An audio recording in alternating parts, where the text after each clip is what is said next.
Ngiyabingelela ubaba, ngiyabingelela loma, ngiyabingelela kwaMbatha umndeni wakhe, abazalwane bonke, abefundisi mabekhona, umshayi wogubhu, abadumisi, nombuso ade sibambele egameni likaJesu Kristu inkosi ethu ephilayo, amen.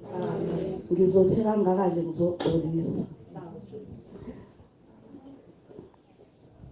Sifundiswa kakhulu ekhaya ngesikhathi, sifundiswa kakhulu entabeni ngesikhathi ukuthi kugcina isikhathi. uNkulunkulu beselindile ukuthi ngo-10 inkembe yaqala kodwa mina bengingekho. Ngiyaxolisa baba kakhulu, ngenze iphutha, ngiyacela ukuthi ungixolele. Siyabonga kakhulu ubaba uMbatha esisamukele ekhaya lakhe. Baba wamukeleke thina, ngiyakuthanda mawulibela uthi uNkulunkulu, wamukela uNkulunkulu omamukela. Ngoba ngezwe kaNkulunkulu ukuthi la abangavumi khona ingena lethithi inyawo zenu. Baba uMbatha yona uvumile kwathi asingene sithi shanduke kandaba ke mthini sontshikazi. Siyabonga kakhulu wena basembatheni, angisho ngoba ngawambatha. Besibonga nje baba. Ngithi ngibingelela lelizwe lithi uJesu Kristu inkosi.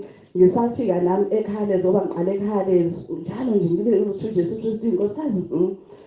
Ngibuya ngingasho ngelila ngoba ngi-understand ngampela indaba libethi uJesu Kristu inkosi. Kodwa ayithola indaba yasePhilippi chapter 2 uverse 11 mayithi nezilimi zonke zome ngokuthi uJesu Kristu inkosi. Kube inkazimulo uNkulunkulu uyise. Ngiyayithanda nje lamali kuba inkazimulo njengoba ngithi uJesu Kristu inkosi na uthi uJesu Kristu inkosi khona enzakalayo kuba inkazimulo uNkulunkulu uyise. Ngiyabingelela abazalwane egameni lenkosi yami Jesu Kristu ephilayo, amen. Siyambonga kakhulu uNkulunkulu esesimemele ekhaya kwaMbatha. Uma ekhuluma kwaMbatha ekhuluma indaba ukuthi siyazi ukuthi uniyahamba baba ningene niphume. Kune program yayidlala lapha ku TV yangazi noma isekhona ukuthi ukhumbule ekhaya. Angane ngisasekhona nikhumbule ekhaya. Ukhumbule ekhaya wawuhambela abantu. Uhambela abantu abalahlekile emakhaya abahambile. Ngiyayimbuke kubaba efana nokhumbule ekhaya wethu. Ukuthi ukhumbule ekhaya. Uyahamba uhambela abantu abambizi. Ibona uNkulunkulu obona ukuthi hambela kuloya muzi. Uyayibona ngithi fortune ihamba ingene imizi nemizana. Uyayibona ingenele imizi emikhulu iphindele ingenele nemizana. uNkulunkulu njalo naye kushuthi lokho izwe sikubona likwenza uNkulunkulu nawe uyakwenza lokho. Njengamanje uyena akhumbule ekhaya lesi sikhathi. Uyahamba uyangena. Uyawuthi-ke mangabe ubabona ke labantu bakhumbule ekhaya befika. Mabefika uthole umuntu hayi ngiright mina anginankinga. Hayibo indaba uhambe ekhaya ethi anginankinga ngilungile la ngikhona. Wena ukuyithini uthi hayibo unenkinga nje lo muntu indaba ethi ulungile ula ukhona. Njengoba usofikile ukukhumbula ekhaya nala eMambatheni endaweni yaseNgqongeni. Kufika ukukhumbula ekhaya uzothi impilo yakho ayikho right. Uzosho nje ayikho right impilo yakho. Mhlambe ungadebese uthi hayi mina impilo yami ngibona ngathi i-right. Ayikho right. Iyashoda ngoJesu. Uzothi vele mina uJesu nginayo khona usashoda. Nami ngangisayibona ngoJesu ngisesontweni ngiyasonda yini inkinga ngempela ikuphi inkinga. Kodwa ngahamba khona mhlawumbe lithi izwi lahlaba inhliziyo yami. Elangibonisa ukweduka kwami.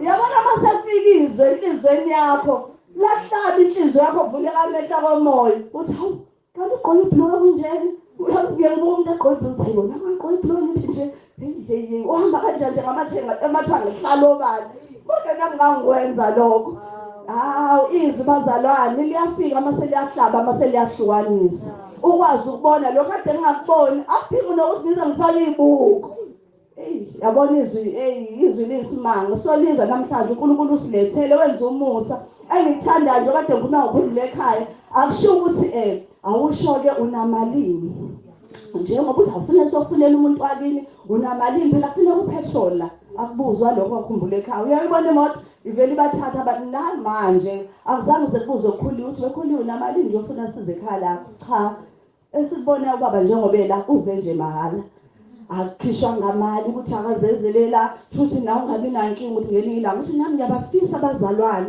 bangasekhaya ngathi bengasizakala kumahala ngizoba besho njalo izwi kaNkulunkulu liyasho njalo ukuthi izwi kaNkulunkulu mangabe uyongithumile limahala lifikile ke limahala mase lifikile ke izwi kaNkulunkulu alikaze labuyele emva ngabenzanga umsebenzi njoba nami lafika ngangilalele nje ekhaya ngilalela ikhwezi hayi ngaze ngaphinde ngathi uliphanisa ekhaya ngathi ake ngizwe manje lo angangamuzwa kahle ngaze ngaphinde ngalalela ngathi uthi lo baba bangena abanye bamphikisa ngathi mina ngiyabezwa abaphikisayo kodwa khona into engizwile uyabuza ngelinye ilanga impuphu uthi zithi bethi abafarisi bethi lo muntu uyisoni wathi hayi ngiyakuzwe nokushoyo mina kunye ngikwazi ukuthi uvula amehlo amade ngabona nami khona into engavuka nayo ngathi ngiyabezwa bonke abamphikisayo kodwa mina khona into engizwile izwe lahlaba inhliziyo yami angisoze ngahluka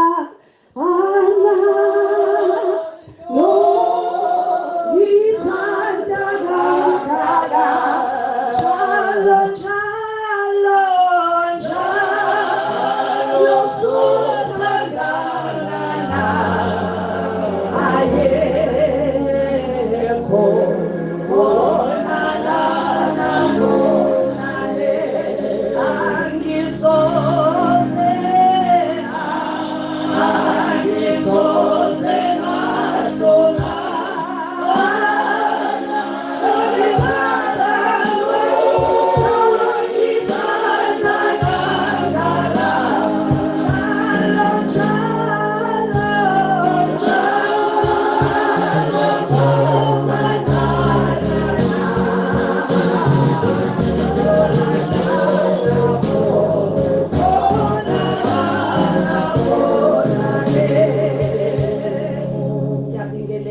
basangena ngicela ucacise labazalwane bekhona ukudideka makuthiwa akukhuleko kwakhona abangabazi ukuguqa kwakhona abavele beyiguqele siyaguqa la ekhaya siyaguqa ngisho la kwaMbatha akuseku kwaMbatha manje la akuseku kwaMbatha le ndawo sesidlile bakumbathile sesidlile le ndawo akuseku kwaMbatha manje la sesentabeni ke la sekusekhaya lezi njengoba sila right le ndawo njengoba sesidlile aphoqwe umuntu ukuthi uguqe sezwana umoya nje kaNkulunkulu mawuthi kuyeguqa akusho mina yayibona le ndaba umoya kaNkulunkulu nothi guqa lo moya futhi azofika uthi ungaguqa choice yakho wena nje uzoyikhethela kodwa mina ngiyakwazi ukuthi la ekhaya thina siyaguqa kodwa wena ungenza ke lokho oyikhetheleke abaningi bayamshi ngohlubuka na mina